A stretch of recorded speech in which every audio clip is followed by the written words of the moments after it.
Assalamualaikum warahmatullahi wabarakatuh. Jumpa dengan saya Bapak Muhammad Rauf dalam mata pelajaran IPA.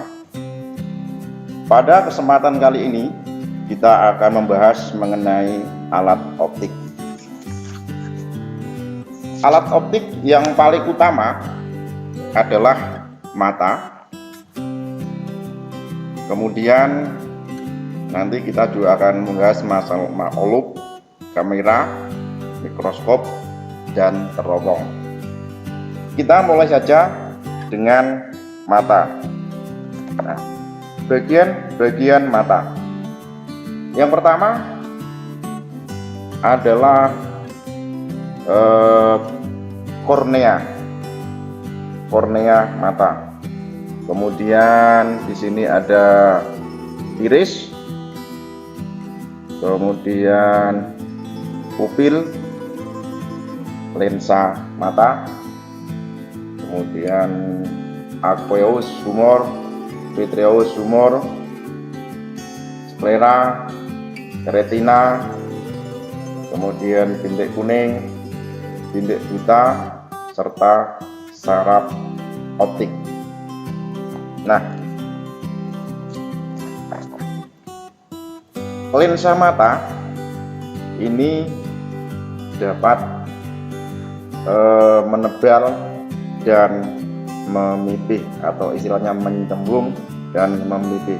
Ketika lensa mata mencembung, maka mata ini berakomodasi maksimum. Jadi ketika mencembung secara kuat, maka berakomodasi maksimum. Nah, mata ini memiliki titik dekat. Untuk anak-anak, titik dekat matanya adalah 10-15 cm. Sedangkan untuk orang dewasa, titik dekatnya adalah 20-30 cm. Nah, kemampuan lensa mata untuk mencembung dan memipih secara otomatis sesuai dengan jarak benda yang dilihat, ini disebut dengan daya akomodasi. Tadi untuk titik dekat mata itu adalah 25 cm, ini rata-rata, sedangkan titik jauhnya adalah tak hingga. Nah, sekarang bagaimanakah diagram mata normal? Untuk mata normal bisa kita lihat ketika lensanya menebal, ini berarti kita ketika melihat benda yang dekat, maka lensa matanya menebal. Sedangkan ketika kita melihat benda yang jauh, maka lensa mata kita memipih. Sekarang bagaimanakah lukisan bayangan pada mata manusia? Nah, ini benda berada di depan mata, ya. Ini sinar yang sejajar sumbu utama akan dibiaskan melalui titik fokus. Kemudian sinar yang melalui titik fokus dibiaskan sejajar sumbu utama. Kemudian sinar yang melalui titik pusat optik tidak dibiaskan tetapi diteruskan. Ini ketemu pada satu titik. Ini adalah bayangannya.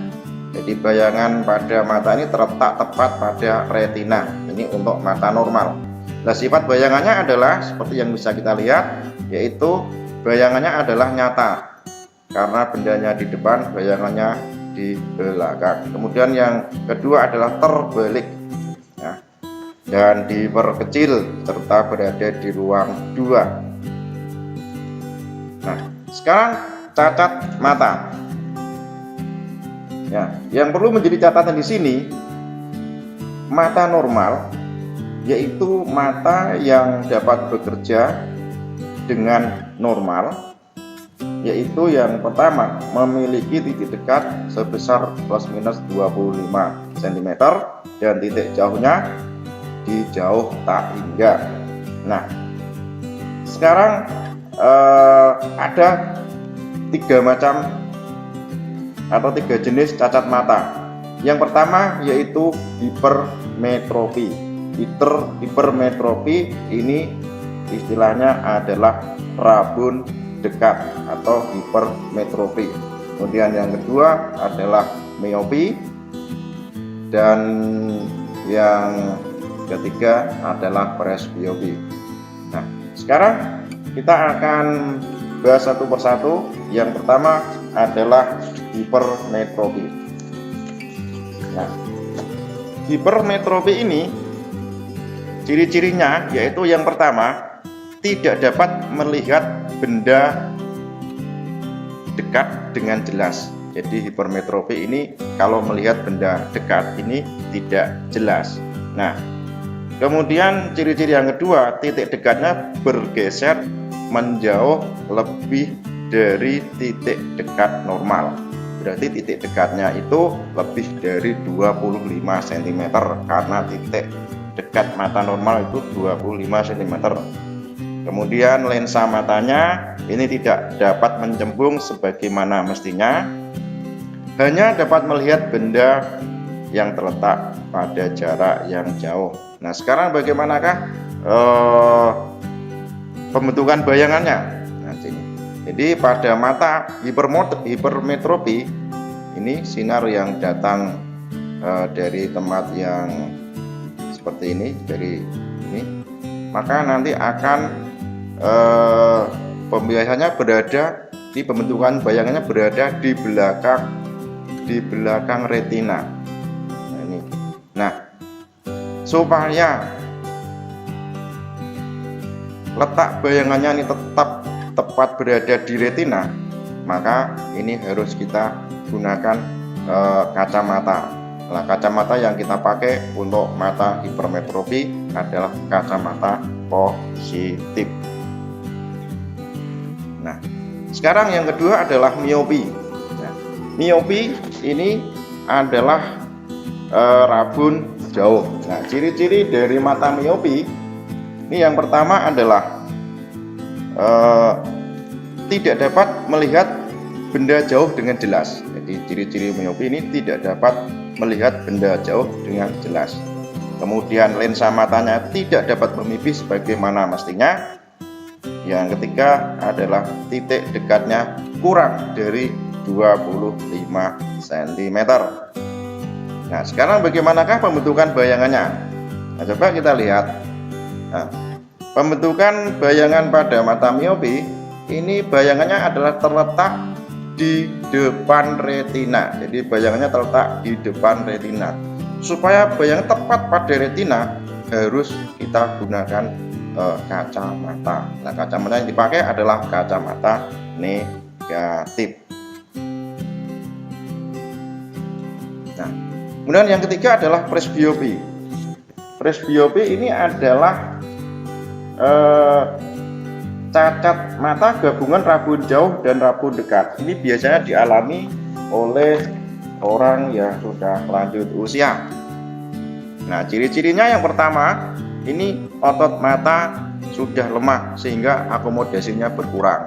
Jadi tidak bisa memipih dengan bagus, juga tidak bisa menebal dengan bagus.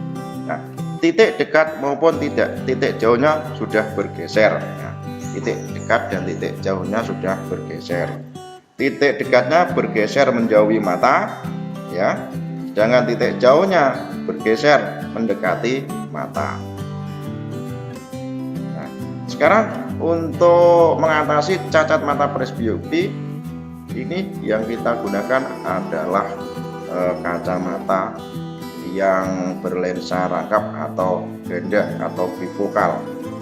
Jadi kalau membaca kita menggunakan ini plus, kalau nanti kita berjalan kita menggunakan minus. Ini adalah orang yang mengalami cacat mata presbiopi. Nah, sekarang kita bahas persoalan atau soal-soal yang terkait dengan cacat mata. Yang pertama yaitu rabun jauh atau miopi. Coba kita bahas ya. Seorang penderita rabun jauh hanya dapat melihat objek paling jauh 120 cm di hadapannya. Agar dapat melihat objek yang jauh dengan jelas, tentukan fokus lensa kacamata yang harus dipakai. Dan B, kekuatan lensa kacamata yang harus dipakai. Nah, kita selesaikan ya. Nah, ini diketahui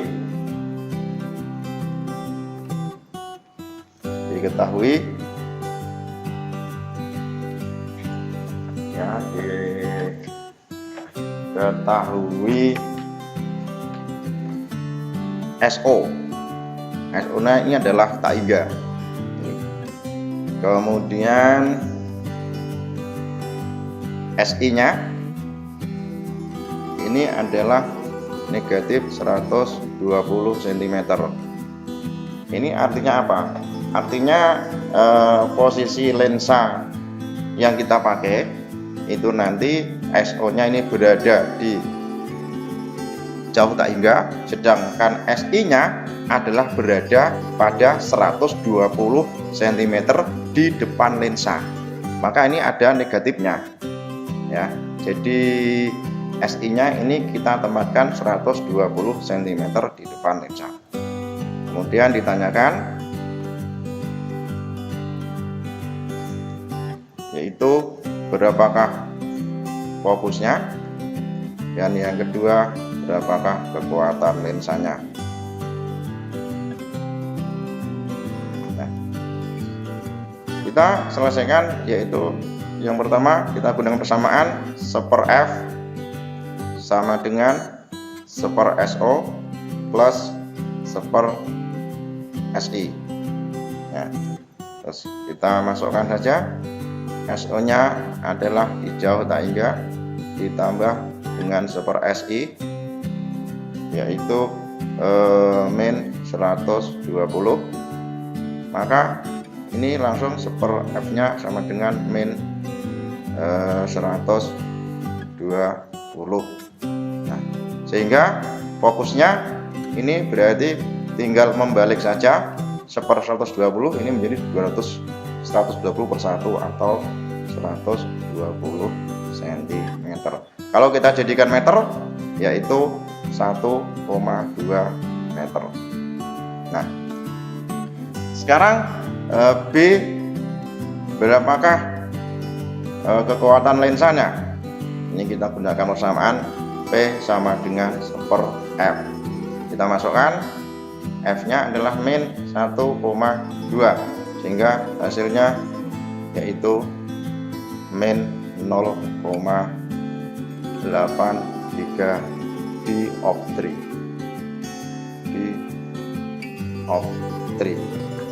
Nah, ini. Nah, sekarang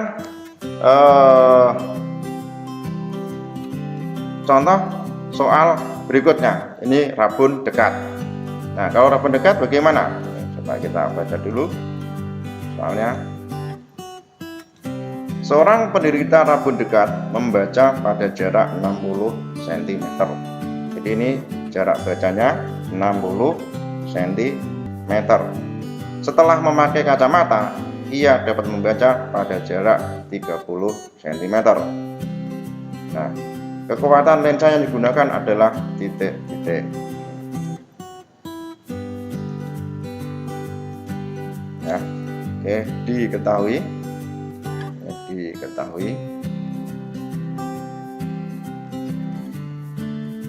Ya, SI ini sama dengan min 60 cm ya, karena nanti posisi daripada lensa yang kita pakai ini bayangannya berada pada 60 cm di depan lensa, sedangkan SO-nya yaitu 30 cm, jarak benda ini 30 cm. Nah, sekarang pertanyaannya adalah berapakah kekuatan lensanya. Nah, ini seperti tadi cara mengerjakannya. Kita tulis 1/F sama dengan 1/SO plus 1/SI ya, sama dengan 1/30 plus 1/-60 ini ya. Nah, ini jadikan 60 berarti 2/60 ya, min 1/60, maka hasilnya adalah 1/60. Sehingga dari sini kita tahu fokusnya adalah sama dengan, nah ini ya, mohon maaf, ini super F sama dengan 1/60, maka fokusnya sama dengan 60 cm atau 0,6 meter. Nah, sehingga berapakah kekuatan lensanya? Kekuatan lensa sama dengan super F. Nah, kita masukkan 1/0,6. Nah, 1 dibagi 0,6 ini sama saja 1 dibagi 6/10. Sehingga berapakah P nya? Ini berarti dibalik ini ya, karena 1 dibagi ini, maka hasilnya adalah kekuatan lensanya adalah 10/6, satuannya dioptri. Oke, untuk sementara saya akhiri sekian dulu. Kita akan lanjut pada pertemuan yang akan datang. Assalamualaikum warahmatullahi wabarakatuh.